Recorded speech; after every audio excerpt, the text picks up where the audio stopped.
Muito bem, senhores. Então, hoje a gente dá início ao curso de Introdução à Física Moderna. Esse curso, ele é uma forma de introduzir a vocês novos conceitos, novas físicas, porque até então o que vocês fizeram foi estudar o que a gente chama de física clássica, tá? E o que a gente chama de física clássica é a física mecânica, é a física térmica, é o eletromagnetismo. Então, toda essa estrutura que vocês já estudaram é o que nós chamamos de física clássica. E ela vinha muito bem, obrigado, até o fim do século XX. Então, ali até os anos de 1900 e tantos, essa física clássica, ela explicava todos os fenômenos naturais, tá? Todos. E, inclusive, o povo daquela época achava que estava tudo resolvido, cara. A galera ali do final do século XX, em 1900 e tantos, aquela galera ali achava que não tinha mais nada para ser descoberto. A física tinha terminado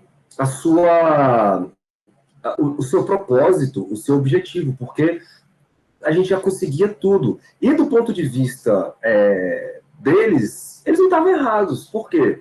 Porque se você for levar em consideração o cotidiano, aviões, né, prédios, tal, carros, realmente, para eles, a física era satisfatória.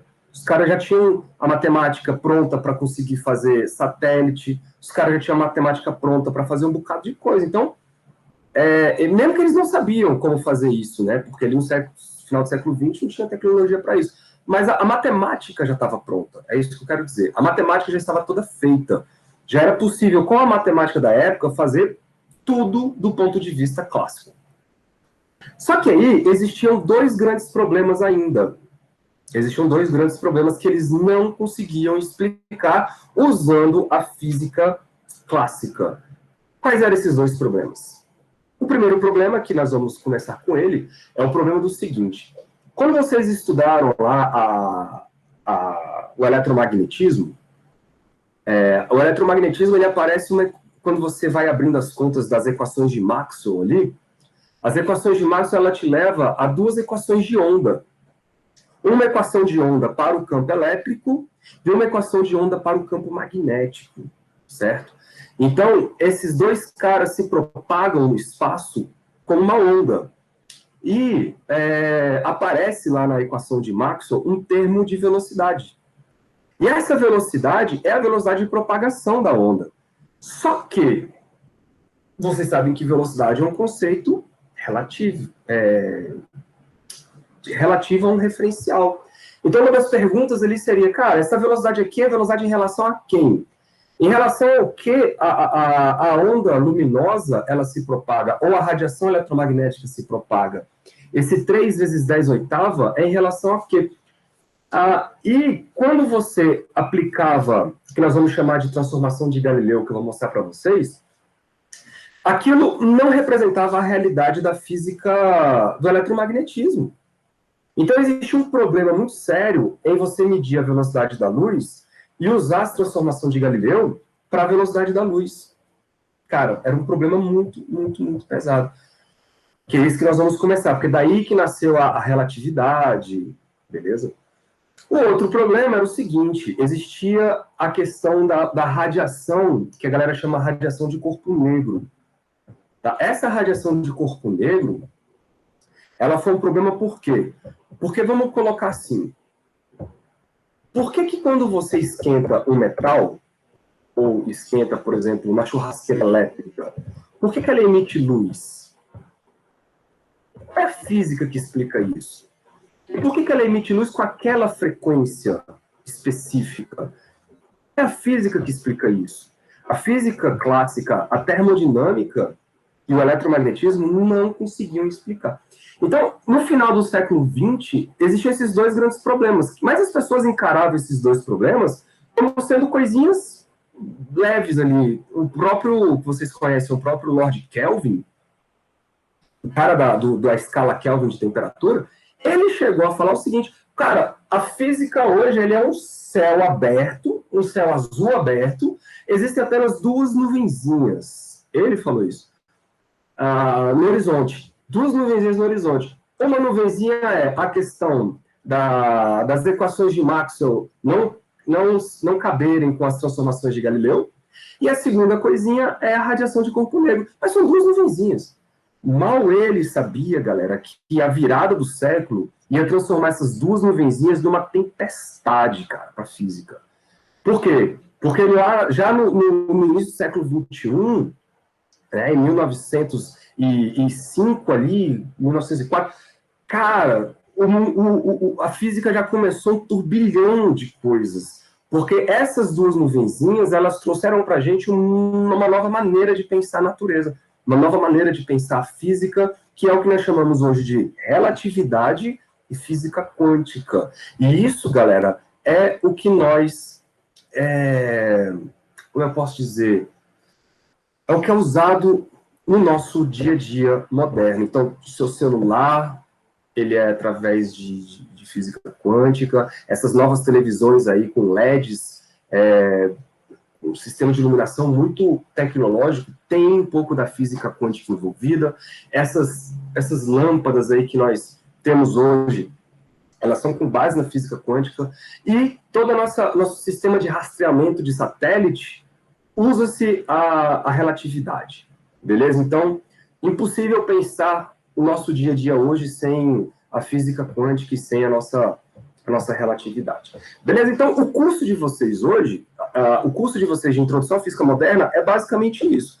É um estudo inicial da relatividade, beleza? E da física quântica. Só que o que nós vamos estudar de física quântica aqui, nada mais é do que o que a gente chama de Old Quantum Physics, que é a física quântica antiga, ou a antiga física quântica, porque é ali o comecinho do que as pessoas começaram a entender. Mas esse aí é um assunto para a segunda parte do curso, beleza? Hoje eu quero começar a discussão de relatividade.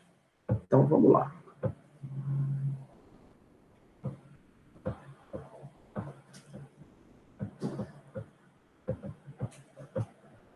Eu imagino que vocês tenham apenas ouvido falar de relatividade e não realmente estudado isso aqui com força, né, de alguma maneira. E isso aqui, galera, se eu não me engano, é o único momento do curso que vocês vão ter esse conteúdo, tá? É o único momento do curso que vocês vão ter esse conteúdo de física relativística.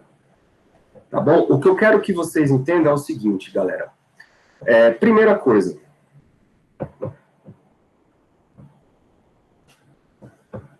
Ó, o Thales acabou de chegar de viagem. Então, primeira coisa, deixa eu colocar aqui um esqueminha para vocês. O que é essa historinha de física moderna?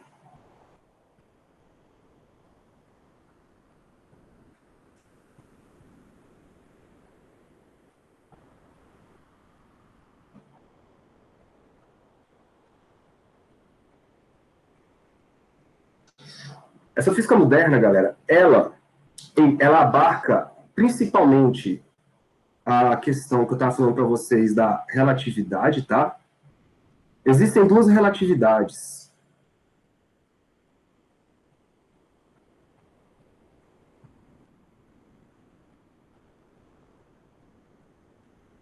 Existe o que a gente chama de relatividade geral e a relatividade especial. Nós vamos ficar apenas com a relatividade especial.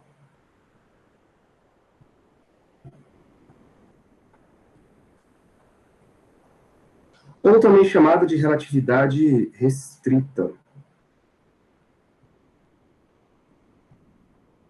Parece dois nomes contraditórios, né? Tipo, cara, enquanto uma dá um ar superior para ela, né, especial e tal, a outra dá um ar meio que de perder um pouco a importância, de restringir ela. Mas a questão é que, quando essa teoria ela foi proposta por Einstein, isso em 1905, tá? Por isso que eu falei do ano de 1905.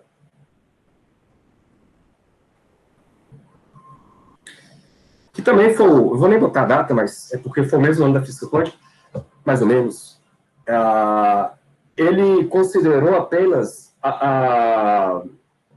sistemas inerciais, beleza? Ou seja, a relatividade especial, ela é especial por quê? Porque ela lida apenas com sistemas que se movem a velocidade constante, ou sistemas inerciais.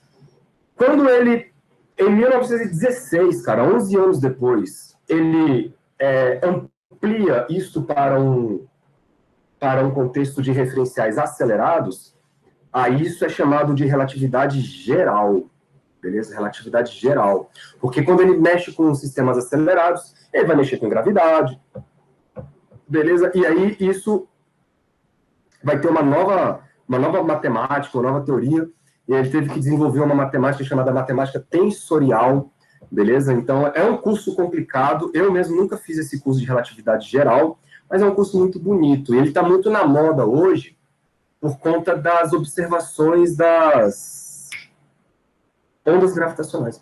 Então, depois que a galera aí teve acesso às ondas gravitacionais, a relatividade, ela se tornou uma área muito fértil, beleza? Muito fértil. Aí você pode pensar assim, professor, então, deixa eu colocar aqui a física quântica, porque ela é a segunda parte da nossa física moderna.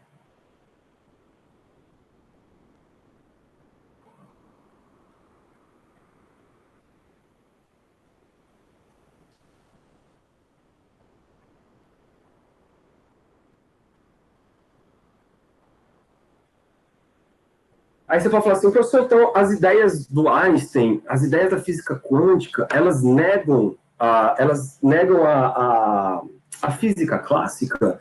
Quer dizer, então, que o Newton estava errado? Essa discussão, galera, ela não tem cabimento, beleza? O que a gente sabe é o seguinte, cara, eu vou fazer um esqueminha aqui, ó. Quando você cria uma teoria, quando você escreve uma teoria, ela tem seus limites de validade, ok? Então, por exemplo, quando você fala da mecânica clássica, chama aqui, ó, mecânica clássica.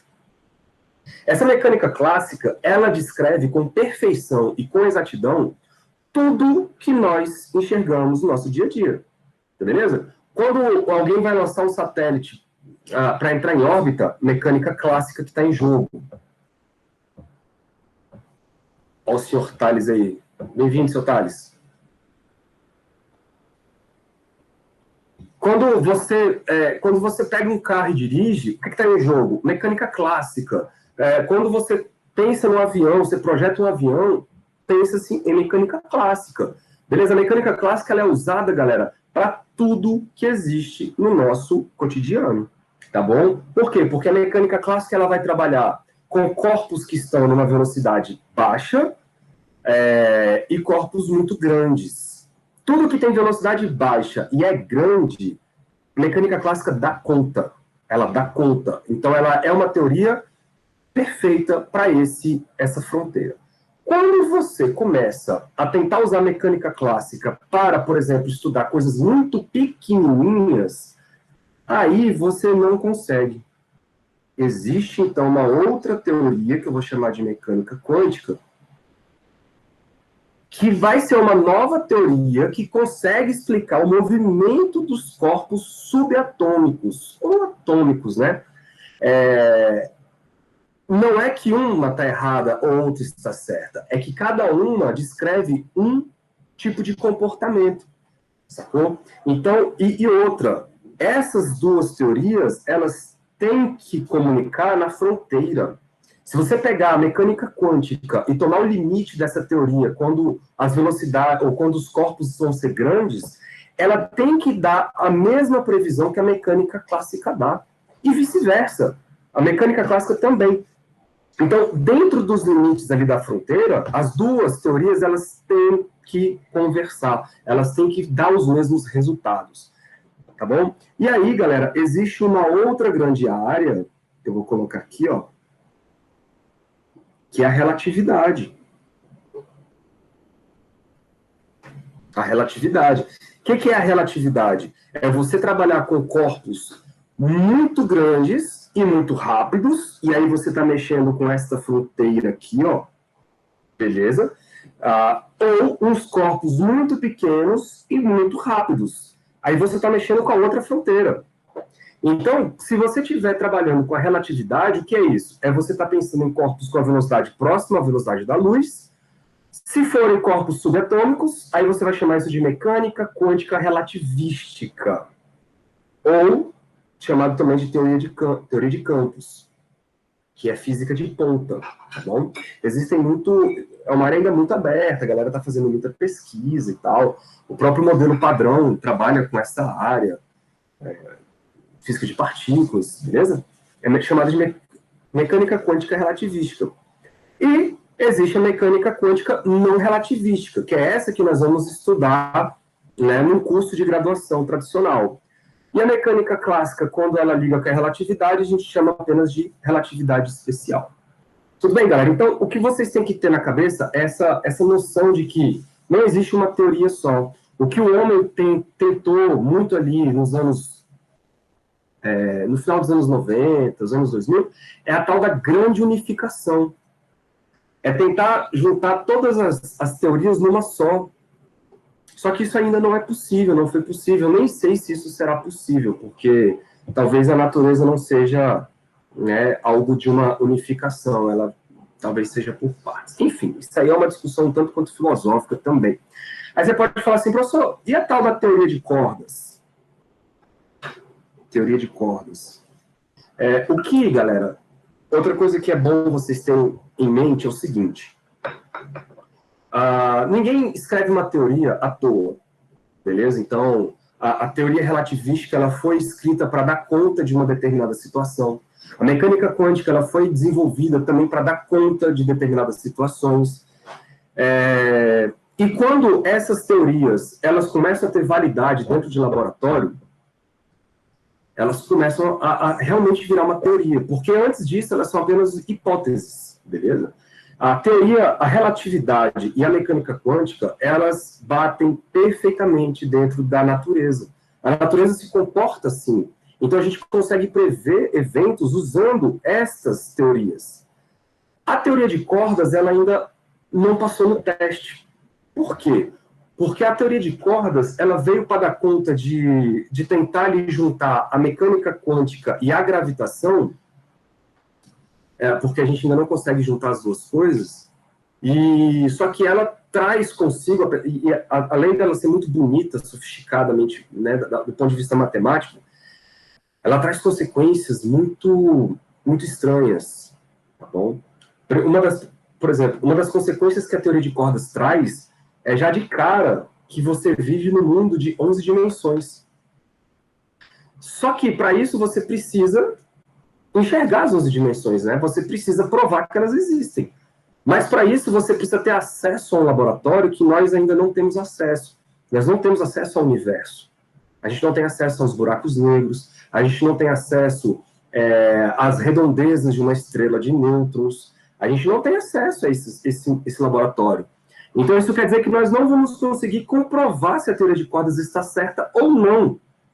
Então, se algo não pode ser comprovado, não tem por que você tentar trabalhar com ela. Então, ela perdeu muita força. Tem uma galera que ainda continua brincando com ela aí, mas ela perdeu força, porque você não consegue provar se ela está certa ou não, tá certo? Então, a física, ela tem muito disso, galera. Ela tem que ter um guia. Nós, físicos, nós temos um norte que se chama natureza, se chama experimento. Sacou? A diferença da gente para a matemática é essa. A matemática pode criar, cara, situações matematicamente coerente. Dentro daquele mundo matemático lógico ali, você consegue criar várias situações. Agora, nós, da física, a gente só consegue pegar a parte matemática que dá o nosso norte, que é o experimento. Se não tem aplicação física natural, então essa parte da matemática a gente não quer. Entendeu? Então, essa é a grande jogada da física. Se não tem aplicação, se não tem como provar, então não tem como a gente dizer se ela está certa ou não. Tudo bem? Legal isso, né? Alguém quer fazer algum comentário sobre esse iníciozinho aí? Tudo bem? Então tá. Então vamos dar início aqui, galera, a situação que é o seguinte. O que a gente chama de transformação de Galileu? Todos vocês já estudaram isso, mas provavelmente vocês talvez não deram esse nome, né, para vocês aí da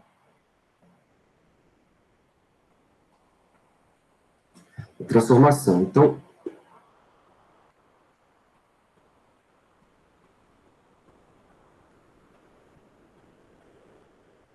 transformação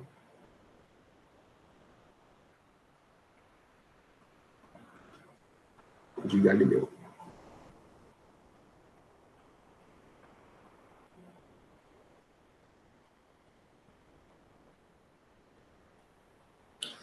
O que é isso? Eu vou pegar uma figurinha e vou colocar ela aqui para gente. A gente sabe, galera, que o nosso mundo, a gente descreve o mundo através de referenciais, né? Acho que todo mundo concorda com isso, através de referenciais. E quando você fala através de referenciais, são diferentes pontos de vista, né, de onde você vai olhar um determinado fenômeno. Você pode olhar um determinado fenômeno estando parado em relação a algum outro referencial ou estando em movimento.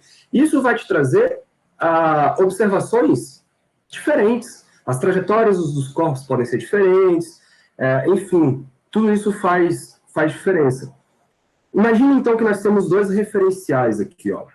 Um observador colocado no referencial Y e X, beleza? A gente vai chamar esse referencial de referencial S. Referencial S. E existe um outro observador que você vai chamar de O'. O'. Esse outro observador, ele está no referencial que nós vamos chamar de S'. Beleza? E ele, galera, está em movimento em relação ao primeiro. Então, deixa eu botar uma setinha aqui representando esse movimento dele.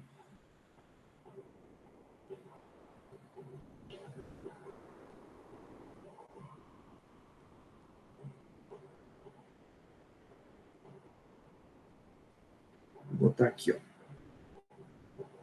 Então, esse carinha, ele está em movimento com uma velocidade constante em relação ao primeiro.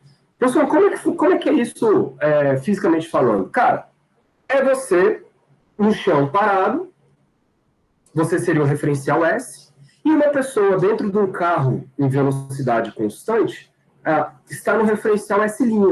Tá bom? E vocês estão olhando para o mesmo fenômeno. E quem é o mesmo fenômeno? Por exemplo, esse ponto P aqui, ó.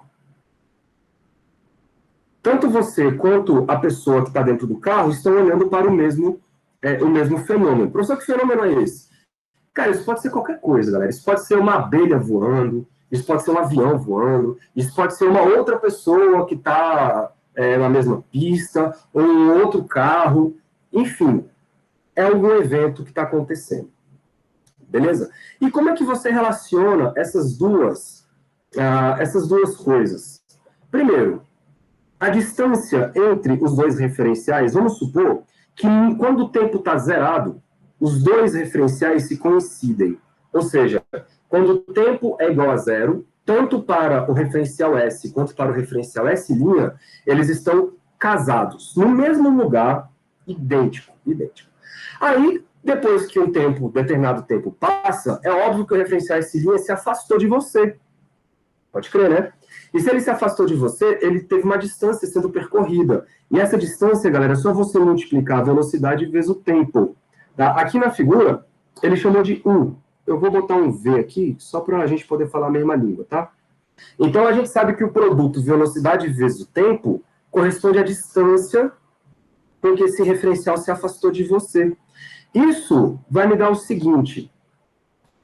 Você, no referencial X,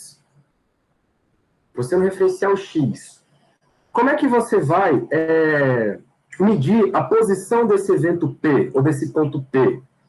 Você no referencial X, olha aí, o X, galera, é essa distância que eu estou circulando aqui, ó.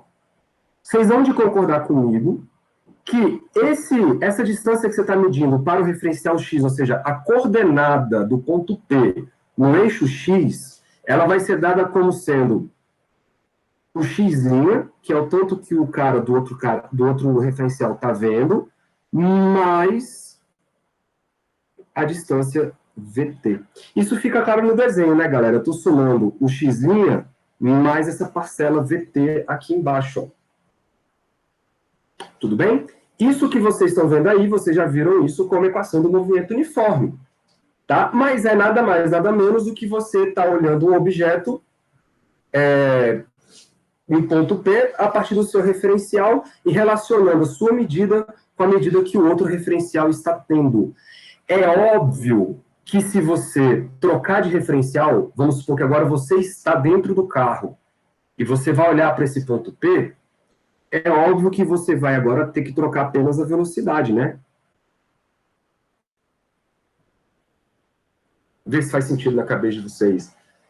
Quando você está dentro do carro e olha alguma coisa passando, você está vendo essa coisa passando para trás.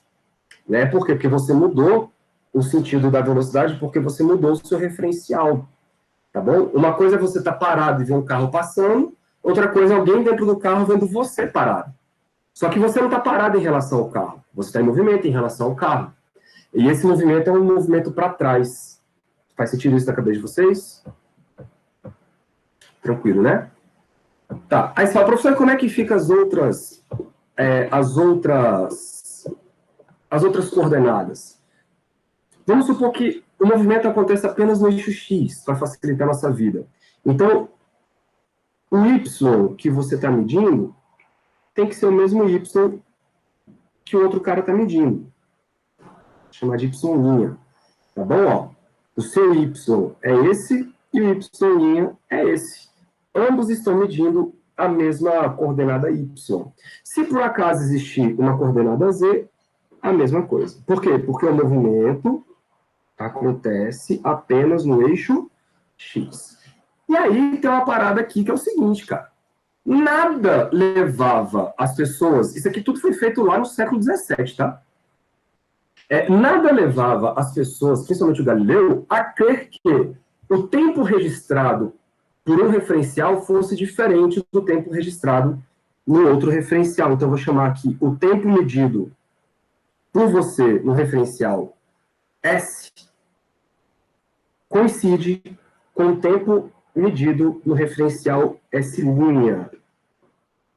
Que eu vou chamar isso aqui de T'. Tá bom? O conjunto, galera, dessas 4 equações aí é o que vocês conhecem como transformação de Galileu. Tá bom? Para as posições, no caso, né? Para as posições. Olha só para a equação da posição x, eu vou chamar essa equação de 1. Tá bom? E aí a gente vai fazer a seguinte brincadeira.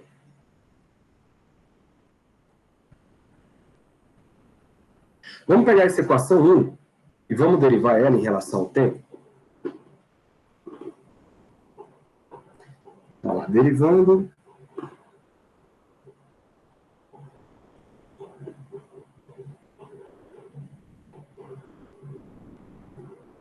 A equação 1.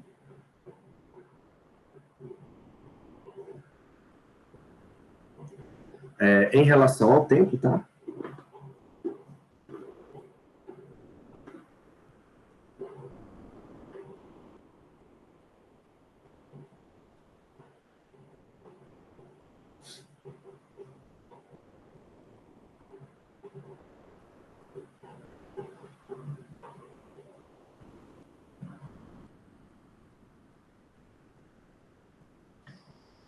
Temos o seguinte.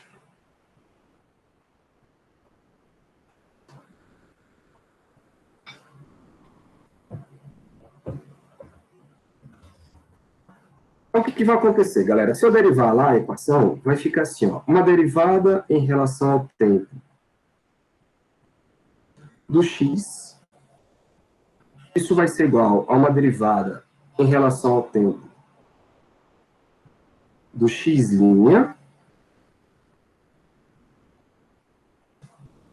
mais uma derivada em relação ao tempo do produto V vezes T.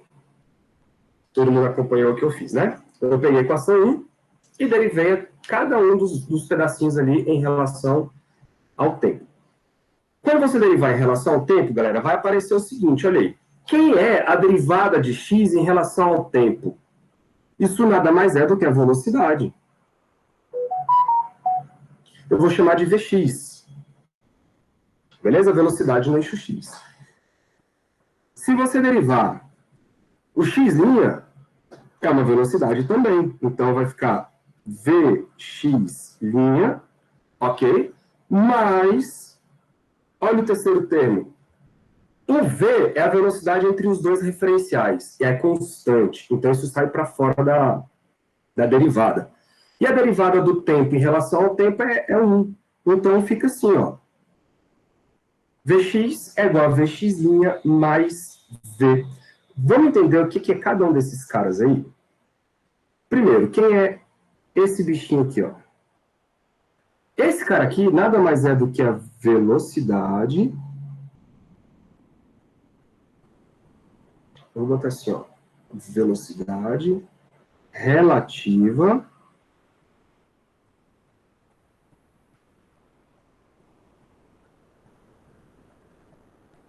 é a velocidade relativa entre os referenciais.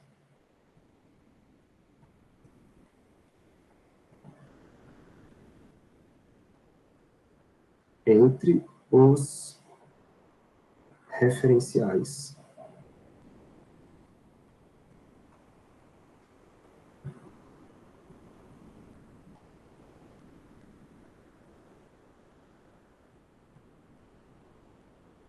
Certo? Ou, em outras palavras, é a velocidade com que o referencial S' se afasta do referencial S. Beleza. Quem é esse carinha aqui, ó? O Vx'. Ele nada mais é, galera, do que a velocidade do objeto que você está olhando,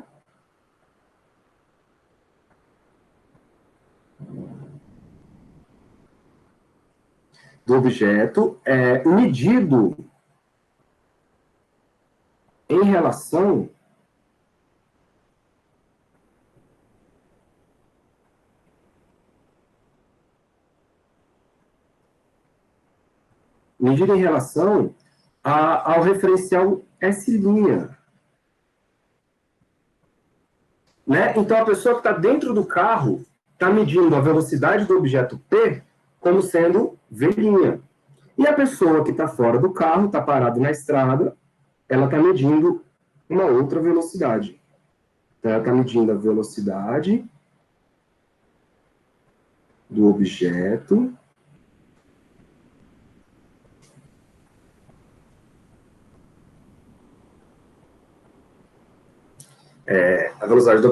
em relação ao referencial S.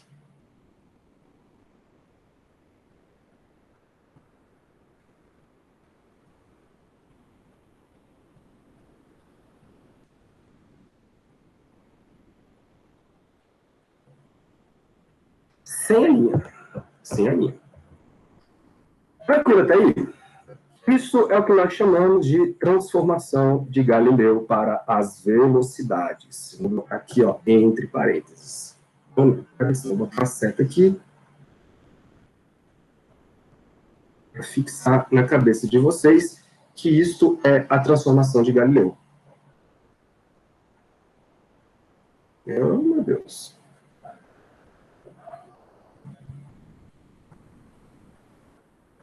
Então,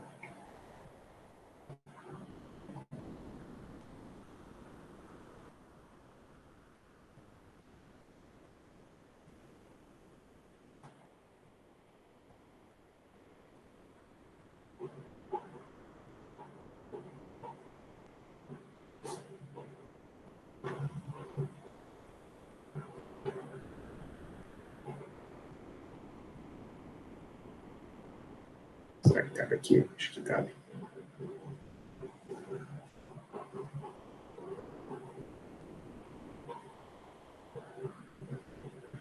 Transformação de Galileu. Tá, aí vamos continuar? Se eu pegar essa equação de Galileu, galera, vou chamar essa equação de 2. Olha lá, hein? Vou chamar essa equação de equação 2. E nós vamos fazer agora a mesma coisa. Eu vou derivar essa equação em relação ao tempo. Então, derivando.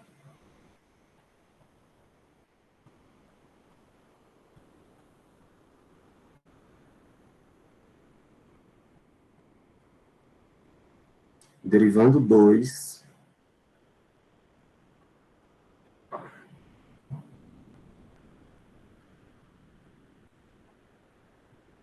em relação ao tempo, né?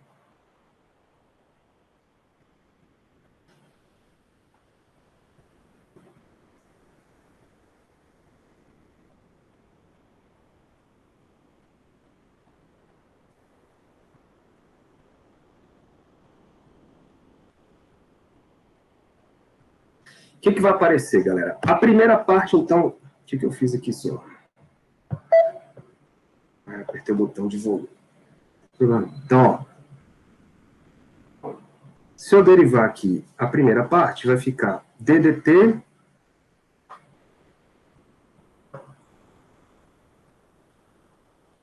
da velocidade Vx. Do outro lado vai aparecer um ddt da velocidade Vx linha, mais um ddt da velocidade v. Não é isso? Só que a gente sabe que esta velocidade aqui, ó, é constante. Se é uma velocidade constante, e a derivada é zero, se a derivada é zero, não vai contribuir. E a gente sabe que a derivada em relação ao tempo de uma velocidade é a aceleração. E a gente chega num resultado muito interessante que diz o seguinte, ó.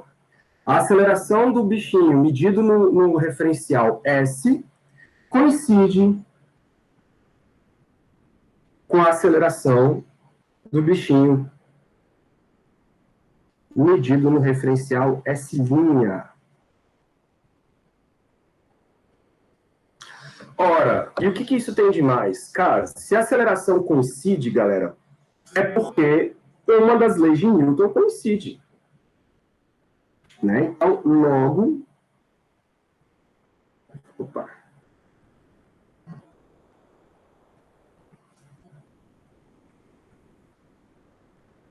Qual é a conclusão? A gente sabe que, pela segunda lei de Newton, força é massa vezes aceleração, não é isso?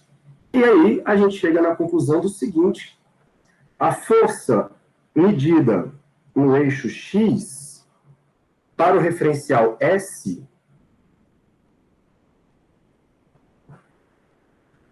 nada mais é do que a massa do objeto vezes a aceleração no eixo x. Só que essa aceleração no eixo x é a mesma aceleração no eixo x', que é o referencial que está do outro lado. Cara, mas se a aceleração é a mesma, então os dois coincidem com a força. Beleza? Então a força medida no referencial S é a mesma força medida no referencial S'. Essa, galera, é a grande conclusão. E aí, isso pode ser estendido para todos os outros eixos. Ó. Fy vai ser igual a m vezes AY. Se você tomar as derivadas lá das posições no eixo Y, vai bater também. Ou seja, vai ser a força medida no Y'. Se você tiver um eixo tridimensional aqui, ó, a massa também vai bater.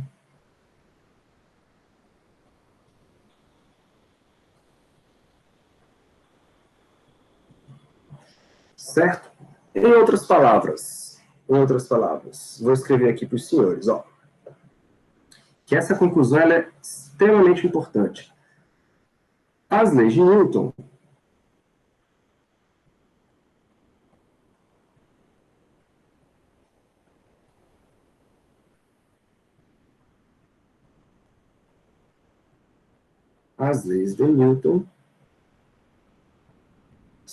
transformação. Quando isso acontece, galera, a gente tem um nomezinho para isso, tá? A gente fala que elas são invariantes.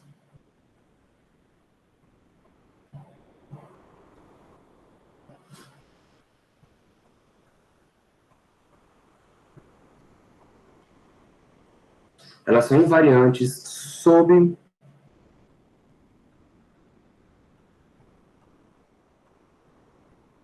as transformações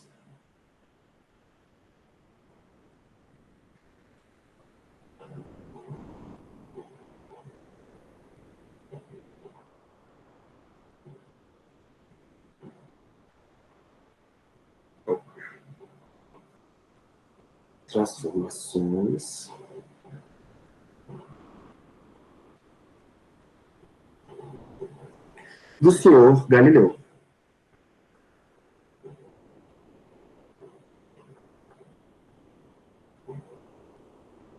Certo? Por isso que quando Newton escreveu suas coisas lá, suas equações, ele sempre considerou referenciais inerciais. E a gente sabe que as leis de Newton só funcionam em referenciais inerciais. Para quem fez mecânica clássica, tipo, acho que o Cabral e o Felipe, viram que se você mudar o referencial para o referencial não inercial, coisas não newtonianas surgem. Que, por exemplo, é o efeito de Coriolis, ou Coriolis, e a força centrífuga. Né? Ali são forças não newtonianas. Aí você vai, professor, mas e daí? O que isso tem a ver com a nossa brincadeira aqui? Isso tem a ver com o seguinte, galera. Quando você pega esse discurso e aplica para os corpos que estão se movendo aí, no limite clássico que a gente fala, as leis de Newton e as transformações de Galileu funcionam perfeitamente bem. Então, por exemplo, se você tem um carro numa estrada, a uma velocidade de 120 km por hora, numa direção, num sentido, e um outro carro a uma velocidade de 120 km por hora num sentido oposto, é óbvio que essas velocidades são medidas em relação ao chão, à terra, né? Mas se você medir a velocidade de um carro em relação ao outro, você tem a transformação de Galileu. Ou seja, você pode considerar que um corpo está em repouso e o outro se aproxima dele com a soma das duas velocidades. Então, os dois carros estão em relação um ao outro a uma velocidade de 240 km por hora, que é 120 de um mais 120 do outro. Certo? Até aí tudo lindo. O problema é, quando você leva isso para a luz, isso não funciona. Ou seja, em outras palavras, a luz não obedece às transformações de Galileu. E quem é que rege, digamos assim, a luz? Classicamente falando, galera, quem rege a luz são as equações do senhor Maxwell. Vocês viram lá em eletromagnetismo ou vão ver em eletromagnetismo. O Maxwell provou, na verdade, o Hertz, ele com o experimento de Hertz, ele provou que a luz é uma onda eletromagnética, né? E ela obedece às equações de Maxwell, certo? Só que ela não é invariante pelas transformações de Galileu. E aí tinha um outro problema. O outro problema era o seguinte: tá, qual é a velocidade da luz? Pelas equações de Maxwell, a velocidade da luz é c. O que é c? 3 vezes 10 elevado ao oitavo. Aí vem a grande pergunta: pô, mas essa velocidade em relação ao quê? Porque dentro das equações de Maxwell não tem um referencial, cara. Não sei se vocês pararam para pensar nisso. Você não existe aparece a velocidade da luz, mas não aparece em relação ao quê? Olha que doideira. E aí, né, existia um problema filosófico lá na época, que era o seguinte: primeiro, existe um referencial absoluto, onde você pode medir todas as velocidades em relação a ele.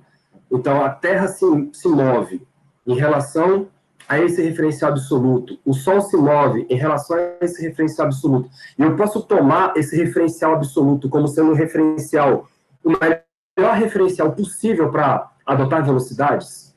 O único referencial no universo em que eu posso medir a velocidade de todos os corpos. Será que isso é possível? E aí, galera, filosoficamente conceberam a ideia do éter. Tá? O que seria o éter? Seria o meio material que preenchesse todo o nosso universo. É óbvio que isso vem lá da física aristotélica, porque a galera ainda estava um pouco presa a essa física aristotélica, né? De que o mundo era formado de 4 elementos, terra, fogo, água e ar. E o quinto elemento, ou seja, a quinta essência, seria o éter. E o éter permeava, então, o universo como um todo. E o éter seria, então, esse referencial absoluto, digamos assim. Como a luz era uma onda, e para a época, todas as ondas, elas têm que viajar num determinado meio, então a luz viajava nesse meio chamado éter. É como se a luz, galera, fosse a vibração do éter. Assim como quando você vibra o ar, você produz um som. Quando você vibra o éter, você produz a luz. Quando você vibra uma corda, você produz ondas numa corda, e assim por diante. Tá bom? Quem chegou aí, senhor Marco Antônio. Beleza, senhor Marco? Então, nesse contexto, galera, ficou. Marco Antônio, eu vou colocar aqui de novo o link. Não sei se você já entrou. Do WhatsApp, tá? Do grupo da turma do WhatsApp. Do Classroom, para vocês entrarem lá para mim, por favor. Então, voltando aqui à nossa historinha, a luz, ela é uma onda e ela viajava onde? No éter. E ela viajava com uma velocidade c em relação ao éter. E, claro, é uma coisa clássica, então ela teria que submeter as transformações de Galileu para velocidades.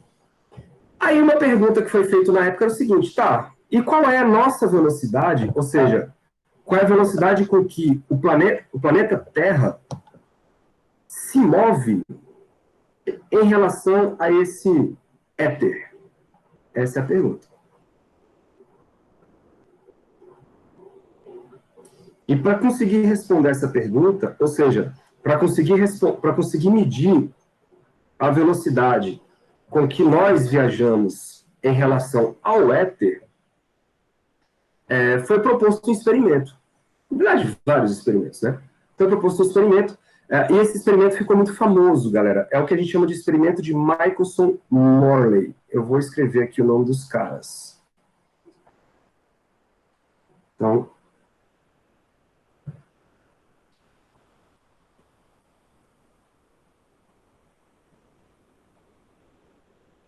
experimento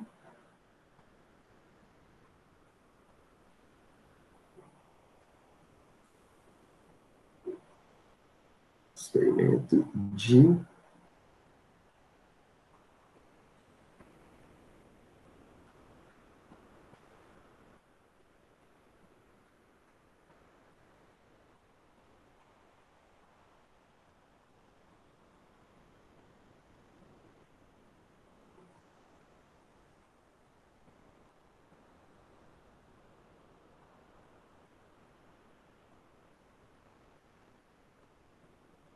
Michelson-Morley. Qual era a ideia dos caras? Isso, galera, eu vou botar o ano aqui, ó. Isso foi em 1887, tá?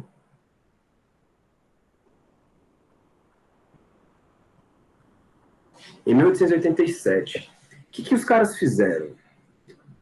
Não sei se vocês já ouviram falar em interferômetro, mas os caras fizeram exatamente um interferômetro. Aqui eu vou explicar mais ou menos como é que funciona esse interferômetro. A ideia é o seguinte: existe uma fonte de luz, né, colocada numa determinada posição, em cima de uma mesa, né, claro. Aqui essa fonte de luz. Bem aqui, ó, os caras usaram uma fonte de sódio. Porque ela emite uma frequência da cor amarela, e essa frequência é conhecida, tal, tem um comprimento de onda conhecido, enfim. Aí você joga essa luz numa direção que vai passar por um separador de feixes. Um pedaço sobe em direção ao espelho 1, tá bom? Esse espelho aqui no ponto B, ó. e o outro pedaço atravessa esse separador e vai bater no segundo espelho plano. Então, chegou o raio de luz original e ele se dividiu em dois perpendiculares, tá? Um em relação ao outro. Aí, o primeiro feixe sobe, bate no espelho, retorna e chega até esse observador aqui, ó. O segundo feixe bate no espelho, retorna, bate nesse outro carinha aqui e desce em direção ao observador. O que a gente sabe, galera? A gente sabe que a onda luminosa é uma onda, e quando duas ondas se encontram, elas se interferem, né? Existe um compensador aqui, ele corrige os caminhos óticos, tá? O caminho seguido pelo feixe 1, ele tem que ser igual o caminho feito pelo feixe 2.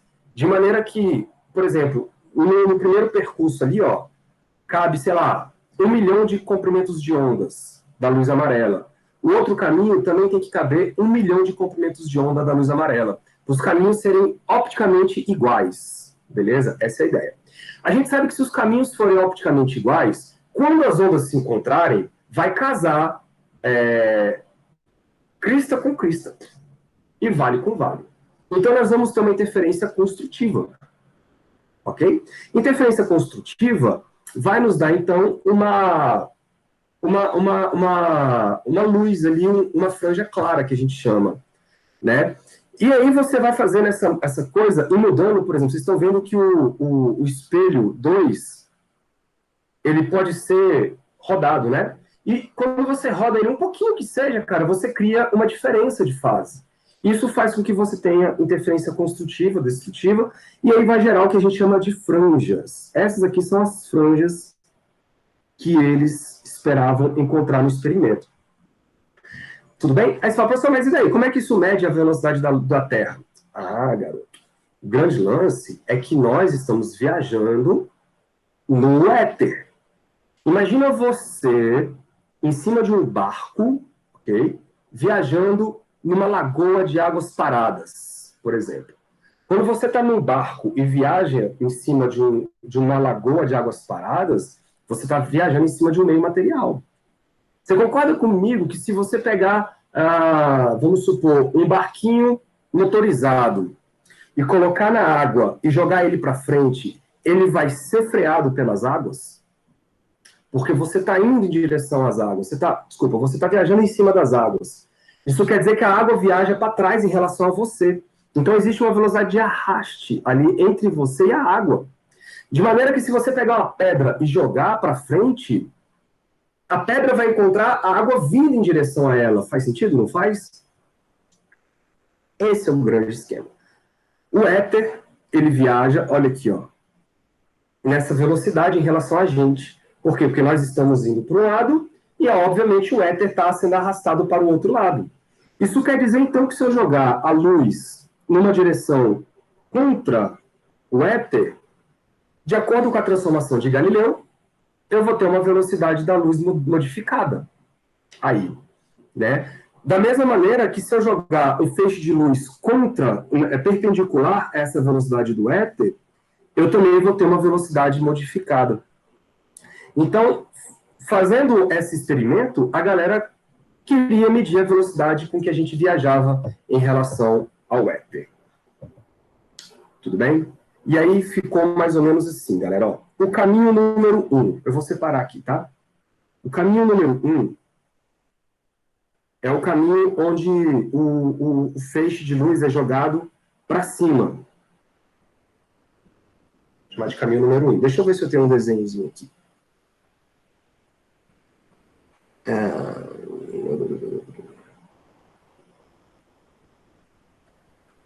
Não tem. Então, vou fazer assim. Cancela, cancela. A ideia é o seguinte. Para o caminho número 1, imaginem duas situações. Eu vou representar aqui cadê? Uma linha preta, o espelho lá em cima. Se vocês não entenderem, vocês me avisam, tá bom? Aqui está o espelho. Se alguém tiver, galera, no éter, olhando para o planeta Terra se mexendo, é mais ou menos essa situação aqui. Vamos ver se eu consigo me fazer ser claro. Imagina que aqui é um vagão de trem, por exemplo. Aqui está uma pessoa num referencial que a gente vai chamar de S. Se uma pessoa lá dentro jogar uma bola para cima, essa pessoa lá dentro, ela vai enxergar a bola subir e depois descer.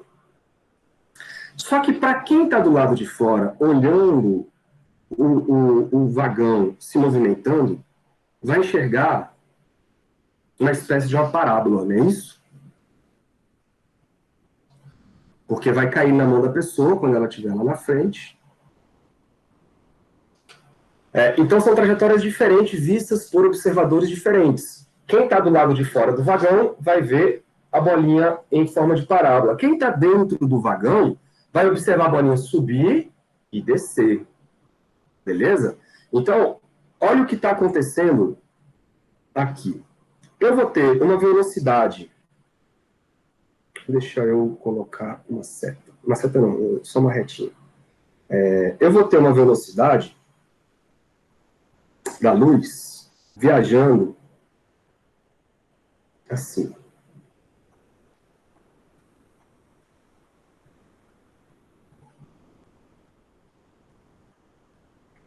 Vou botar aqui que eu consigo fazer o trem bonitinho. Deixa eu duplicar isso. A luz vai bater lá no vagão e vai ser refletida lá no teto do vagão, né? Ô, senhor.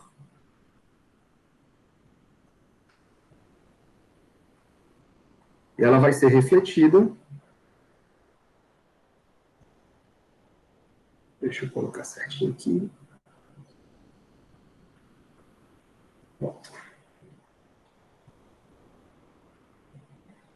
Então, a pessoa que está, digamos assim, no éter, vendo a Terra do lado de fora, ela está vendo a luz fazendo esse movimento. Eu vou chamar isso aqui, então, de velocidade da luz, que é a velocidade da luz em relação ao éter, ok? Em relação ao éter. E aí ela vai percorrer uma distância vertical. Deixa eu colocar aqui uma distância vertical. Vou colocar essa cor.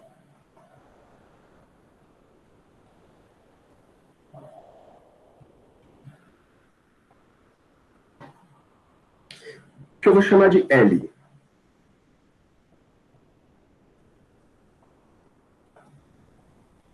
Foi com essa cor aqui, L. Esse L nada mais é do que esse comprimento aqui, ó. Beleza? L para ir, L para voltar, tanto para cima quanto para a direita. LL. Beleza? Como é que ficam as transformações de Galileu para esse tipo de situação? Ora, galera, a luz é um vetor, né? A velocidade, desculpa, a velocidade é um vetor. Se a velocidade é um vetor, eu preciso de grandezas vetoriais aqui para a gente representar a nossa situação. Então, eu vou colocar um vetorzinho representando a velocidade da luz que sobe. Vamos só dar uma diminuída aqui na espessura dela. Eu representei com 2 quadradinhos, então vou colocar assim. Então, essa aqui vai ser a velocidade da luz. A Terra, ela viaja para frente. Beleza? A Terra é como se fosse um vagão. Tá bom? Isso me dá uma velocidade relativa, que é a transformação de Galileu, que vai ser dada por essa velocidade aqui, ó. Cadê ela? Deixa eu sumir.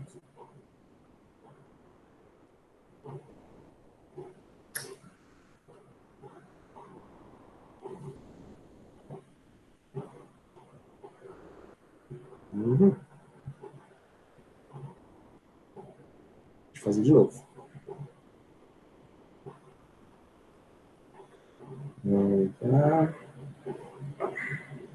Tá aqui, ó.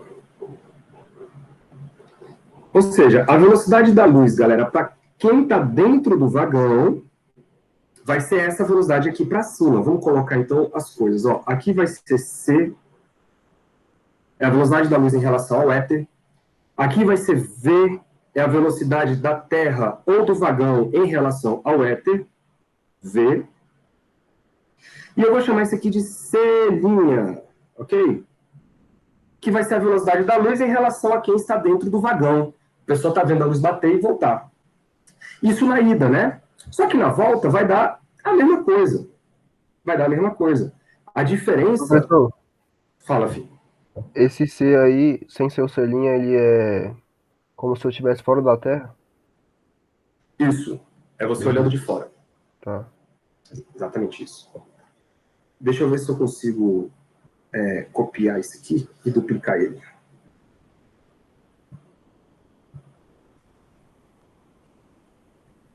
Que eu só inverto as coisas.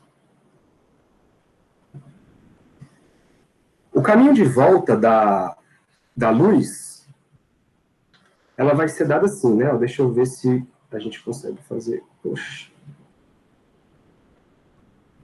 Deixa eu apagar esse aqui. Ver se eu consigo selecionar só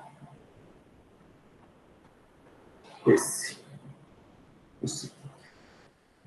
Então, agora a luz ela vai bater lá no espelho de cima e vai voltar. E a velocidade relativa, agora, que o cara está vendo dentro do vagão, é a velocidade para baixo. Tá bom? Então, o que nós vamos ter aqui?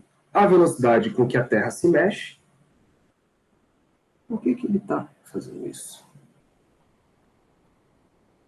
Vou chamar de V. Aqui vai ser a velocidade da luz em relação ao éter, que é, igual o Thales falou, visto por alguém do lado de fora. E aí vocês vão ver que vai ter o mesmo módulo, a velocidade relativa. Selinha novamente. Né? Todo mundo de acordo aí. Bora calcular, galera, o tempo com que a luz demora para subir e descer. Tá bom? Vamos calcular o tempo que a luz demora para subir e descer. E eu sei que, por Pitágoras, deixa eu jogar isso aqui fora, por Pitágoras, eu posso escrever que a velocidade selinha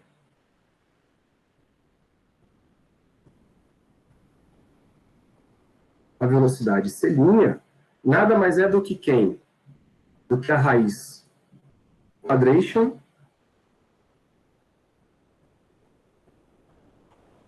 deixa eu arrumar isso aqui. De C ao quadrado menos V ao quadrado. Confere, né?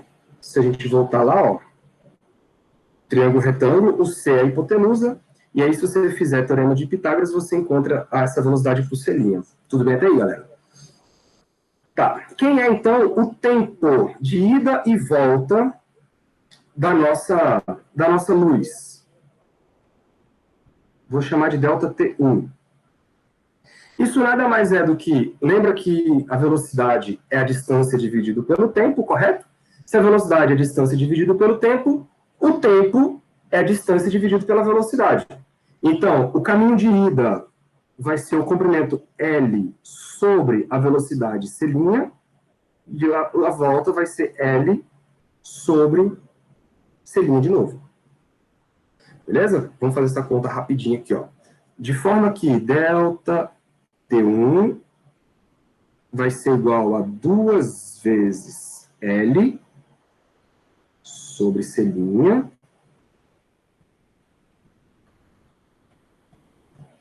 Isso vai dar 2 vezes L sobre a raiz quadrada de C ao quadrado menos V ao quadrado. Tranquilo aí para todo mundo, né? O que eu vou fazer? Eu vou fazer uma reorganização aqui embaixo. Eu vou botar, galera, o C ao quadrado em evidência, tá? Aí vai ficar 2L em cima. E aí embaixo, eu vou colocar o C ao quadrado em evidência. Se eu fizer isso, aqui fica 1. E aqui não tinha o C, eu vou ter que botar uma razão V quadrado sobre C quadrado.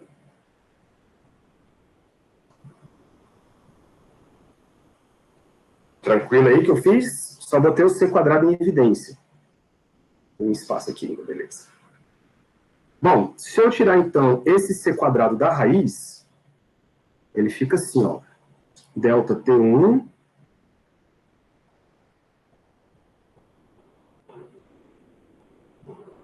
vai ser igual a 2L sobre C. Olha lá, o C saiu da raiz, fica só C. E aqui vai ficar 1 menos essa razão V quadrado sobre C quadrado. Eu vou já adiantar um beta aqui, ó. Esse beta vai ser muito útil para a gente em vários momentos. Já dá para ver quem é esse beta, né?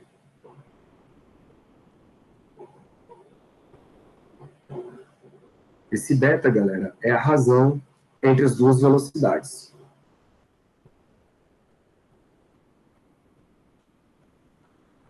V sobre C. Tá bom? Era isso que os caras estavam tentando medir, pô. Se você for prestar atenção, o L é conhecido, porque é o braço do interferômetro. O tempo, você mede. Você estava querendo medir a velocidade. Ou seja, você estava querendo saber o valor desse beta aí. Tá bom? Então, esse seria o tempo dado pelo experimento. Esse é o tempo do caminho de bater e subir, né? Agora, o outro caminho, vamos lá agora, terminando, tá? O outro caminho, vou chamar de 2, diz respeito, galera, a esta outra parte do experimento aqui, ó, que é o caminho 2. Você está arremessando a luz contra o éter, né? E quando você faz isso, eu tenho uma figurinha aqui para isso, que é essa aqui, ó. Olha só que legal. Se você está andando em relação ao éter, essa velocidade aqui é a sua velocidade em relação ao éter, que é, o Altar estava falando, a velocidade com que alguém está vendo você se mexer, alguém do lado de fora da Terra, né, digamos assim, essa velocidade aqui. Então, ao emitir uma luz para frente, a velocidade com que você, observador, dentro aqui da Terra, vai ver, de acordo com as transformações de Galileu, é C menos V. Não é isso? Essa é a transformação de Galileu. Para quem está, velocidade está para a direita, a velocidade da luz também é para a direita. Então, a velocidade relativa entre a luz, né, e a gente é essa aí, C menos V. Lembrem que C, galera, é a velocidade da luz em relação ao éter apenas, tá bom? C menos V é em relação a gente, ou seja, quem está dentro da Terra ou quem está dentro do vagão. Só que quando a luz bate no espelho e retorna, aí ela volta com uma velocidade que vai ser dada pela soma, C mais V. Não é isso? Por quê? Porque é como se o éter tivesse com uma velocidade em relação a gente para trás. Beleza? Tá? A gente tá dentro de um barquinho, viajando na água, e aí a água ela viaja para trás em relação a gente. Se você jogar uma pedra para trás, ela vai ser acelerada pela água. Faz sentido, não faz? Aí nós vamos calcular esse tempo. Quem seria esse tempo? Vou chamar de delta T2. Esse tempo vai ser L sobre C menos V na ida, que é a velocidade, não é isso? Mais L sobre C mais V da volta. Muito bem, vamos lá e vamos ver o que está acontecendo. Será que os tempos vão ser os mesmos? O tempo do caminho 1 é o mesmo tempo do caminho 2? Bom, vamos ver. Galera, tem que tirar o NMC aí, né? Tirar o NMC é multiplicar C menos V, C mais V. Aí, quando você faz a brincadeira, vai aparecer aqui, ó, um L que multiplica C mais V, não é isso? Mais um L que multiplica o outro.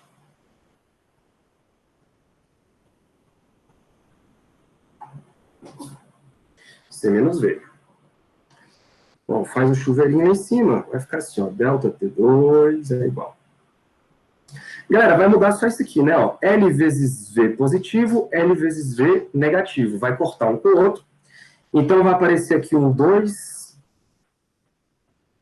LC, né? Porque vai somar o 2, vai somar LC com LC, então vai dar 2LC, dividido embaixo por... Olha aí, eu estou multiplicando C menos V com C mais V. Isso vai dar o quadrado do primeiro menos o quadrado do segundo. C quadrado menos V quadrado. Não é isso? Produto notável. Bota o C em evidência novamente. Vai ficar assim, ó, delta T2 é igual a 2L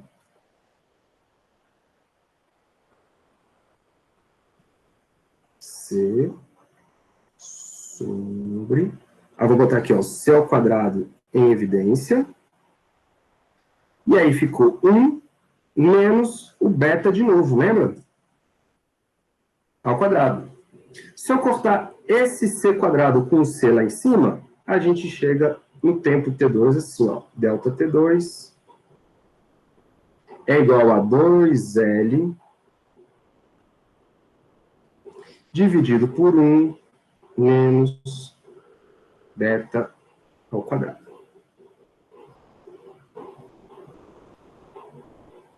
E quem é esse beta? De novo, é V sobre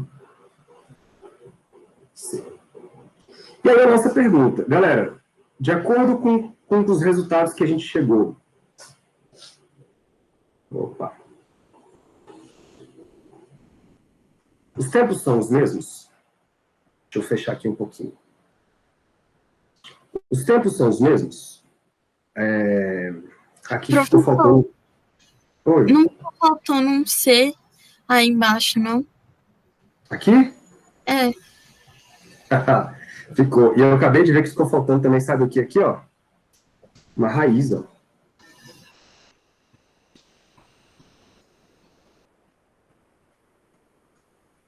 Certo? Pronto.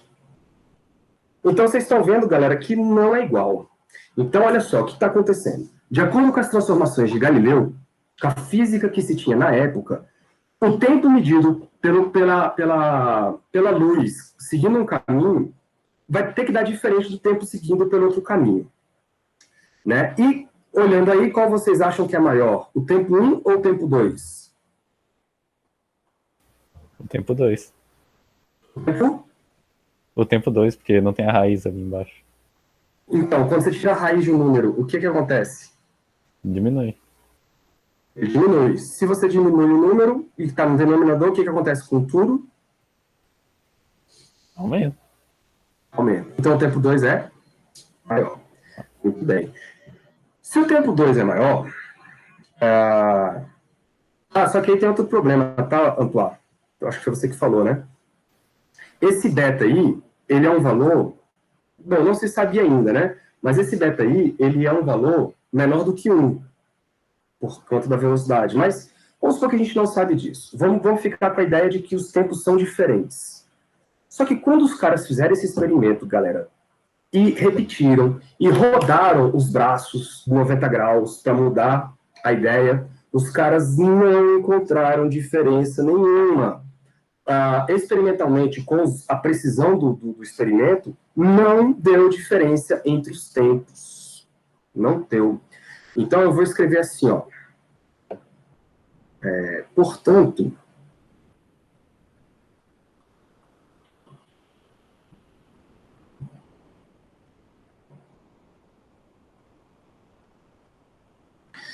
qual é a conclusão que a gente chega? Que o delta T1 é diferente do delta T2.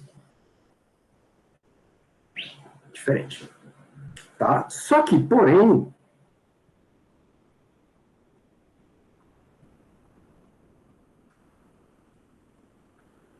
experimentalmente, os resultados do experimento,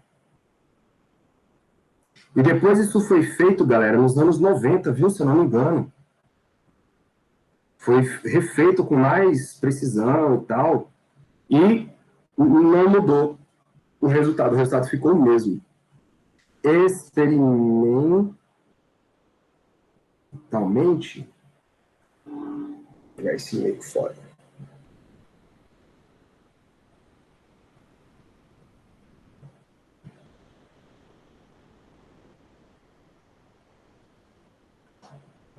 Experimentalmente, notou-se que esses tempos são iguais.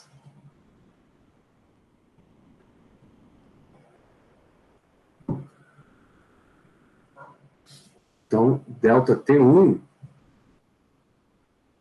era igual ao delta T2.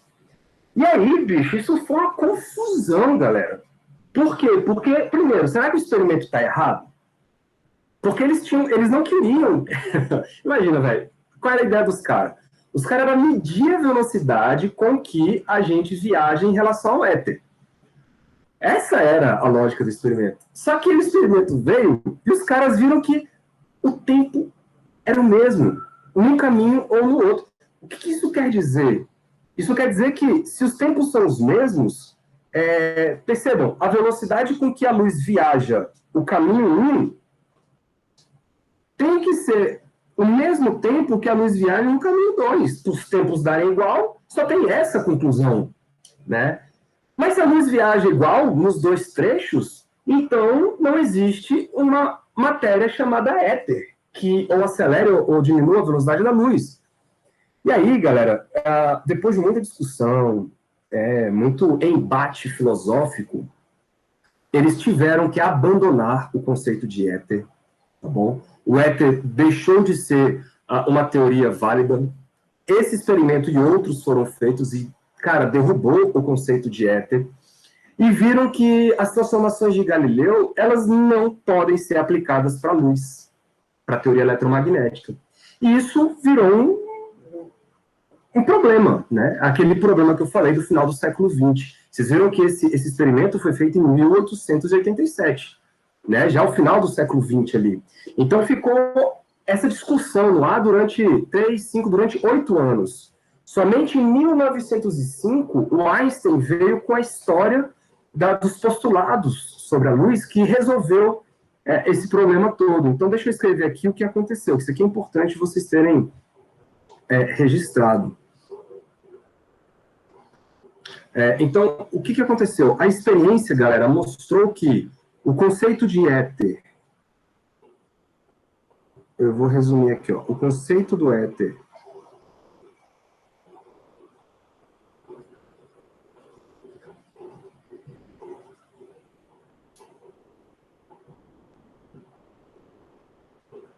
foi abandonado. Aí você fala, professor, e quem tomou conta do espaço onde era éter? Aí a galera falou, cara, é o vácuo, abandonado.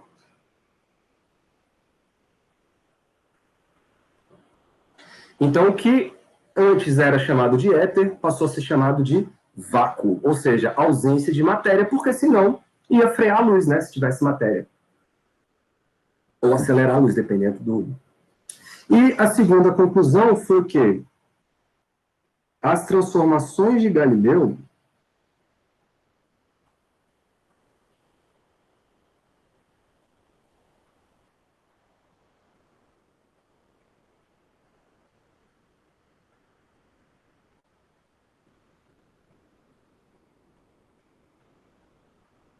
que vocês viram lá, as transformações de Galileu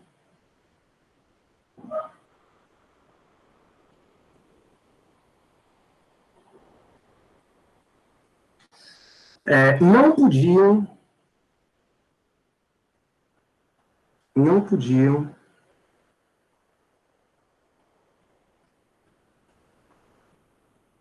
ser aplicadas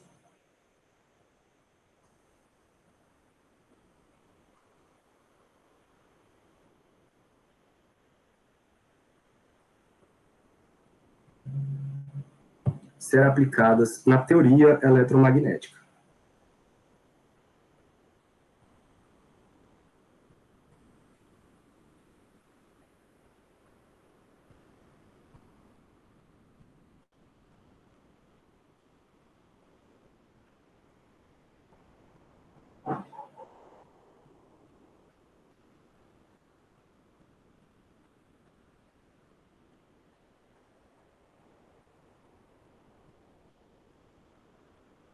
Olha aí que beleza. Essas são as duas grandes consequências do experimento de Michelson-Morley. E quem vai arrumar isso vai ser o Einstein. Eu já vou adiantar. Vocês querem tirar alguma dúvida, galera, desses slides aqui? Eu posso parar a apresentação. Vou mandar isso aqui no grupo de vocês, tá? No PDF. Professor, por que o referencial de fora não desconsiderou a velocidade do éter contra? Não desconsiderou o quê? A velocidade do éter, tipo, contra, assim. Tipo, só dentro do metrô, vamos dizer assim. Ser menos... porque é como se o éter ele fosse um meio absolutamente imóvel. Então, ele não tem velocidade. Logo, ele poderia ser tomado como um referencial absoluto para todos os movimentos do universo. Tudo poderia se mexer em relação ao éter. E a gente poderia medir a velocidade de tudo em relação ao éter. Ou seja, é como se o éter, cara, fosse um referencial privilegiado, digamos assim. É o melhor referencial de todos que a gente pode adotar. Sacou? E aí tudo se mexe em relação a ele. Era isso que você perguntou? Sim. Mais ou menos, mas eu vou estudar mais aí. Vai ser melhor para falar. Tá, mas ficou mais ou menos claro? Sim, com certeza. Beleza. Aí, galera, existe um cara chamado Lorentz, que a gente vai falar dele um pouquinho na aula que vem. Vou parar a apresentação aqui, tá? Se alguém tiver mais alguma coisa, eu volto. Que aí, o que ele fez? Ele criou um sistema de transformação de coordenadas que conseguia deixar a velocidade da luz a mesma para todo mundo. Porque o que está acontecendo aqui nesse experimento é isso. A velocidade da luz é a mesma, tanto para um referencial quanto para o outro referencial. Não houve mudança de velocidade da luz. E aí, ou seja, as equações de Maxwell, que, né, regem a velocidade da luz, a teoria eletromagnética, tinha que existir alguma transformação matemática que deixava as equações de Maxwell invariantes. Assim como a transformação de Galileu deixa as equações de Newton invariantes, tinha que existir algum conjunto de transformações que deixava as equações de Maxwell invariantes. Beleza? E o Lorentz, ele foi atrás disso matematicamente falando, fez conta, pá e tal, a gente vai ver isso depois. E ele chegou no que a gente chamou de transformações de Lorentz. Tá? Só que ele não sabia o que fazer com isso. E aí nós vamos ver que o Einstein, já estou dando spoiler da próxima aula, o Einstein, ele foi um cara que deu uma interpretação física para essas transformações que a gente chama transformações de Lorentz. Bom, mas isso aí é assunto para a próxima aula. Passei um pouquinho do tempo, né? Desculpa aí, galera. Eu vou parar a gravação, rapidinho. Estopado.